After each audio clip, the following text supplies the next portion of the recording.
Hello and welcome to another Discovery review.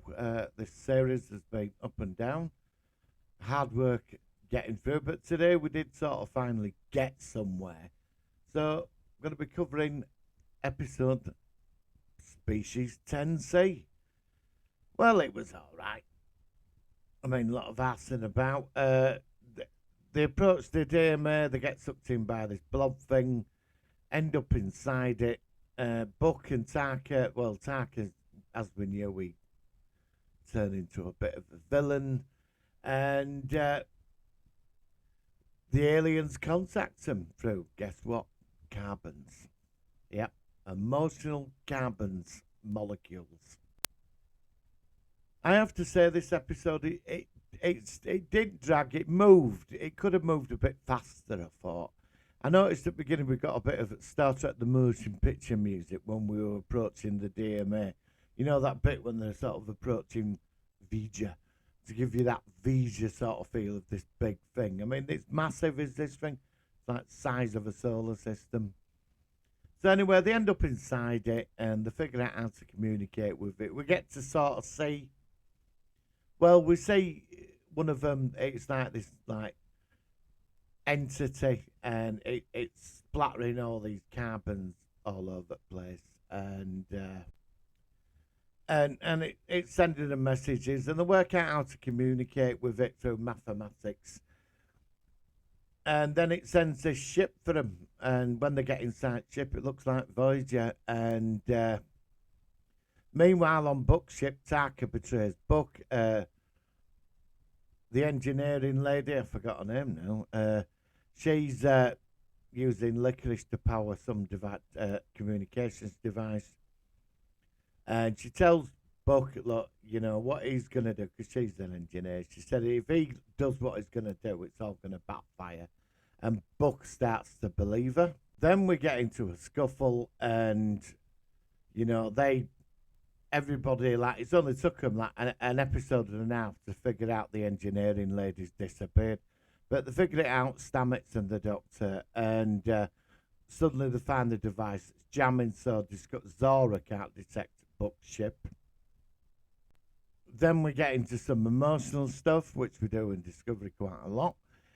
We suffered that, and then finally we started getting somewhere. Well, we sort of started getting somewhere. So they send this blob ship, and they get on, and they end up flying into Daymare. Finally, I thought we were going to see these aliens. No doubt, this is what's going to happen. So next week, next week's episode, these aliens are going to take on like a human form, like, so we can like get used to them. I know they're going to do this. It's so predictable. The Federation president, I was wrong about it. I thought there was going to be a lot of conflict. It turned out she's not too bad, unless she's going to do it in the next series. But they let off Buck's ship escapes, and he's going to let off his isolinic device or whatever to destroy DMA. Now, the aliens, when they made this action, the aliens reacted and sent them all back to Discovery. And that's it. And Buck and the engineering lady are going to make a move on Taka, who wants to find his lover in that paradise place because he ain't got the power to get there. And basically that was it. So all in all, I'd say, I don't know. I feel like that. I feel a bit let down with a lot of this. When I watched first episode of this, I thought it was really good. And then when we got mention of the galactic barrier and the Metrons and all this, I thought finally we're gonna get something. But it's like every time I watch these episodes, I mean, there's something there. I mean, today it was enjoyable to watch. But again, there was something missing. I mean, they've nicked a load from Star Trek the Motion Picture. I mean, to me, it's like they're going to meet Vija, you know.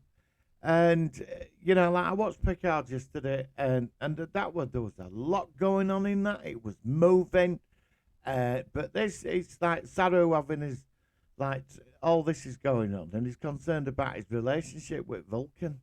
I mean, and then she has to burn him as to like, well, they're all logical. It's what they do. It don't mean anything. It's just how they are. I mean, I do like Buck's character. I think he's quite cool. I mean, look, this episode, it wasn't bad. It's been one of the best ones of this series. Now, I think next week's like the final episode of this.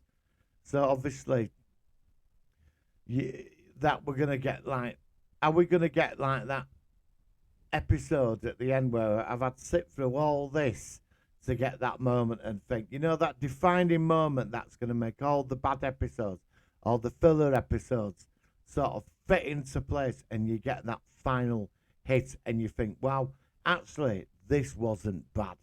But I know we're not going to get that next week. I really do.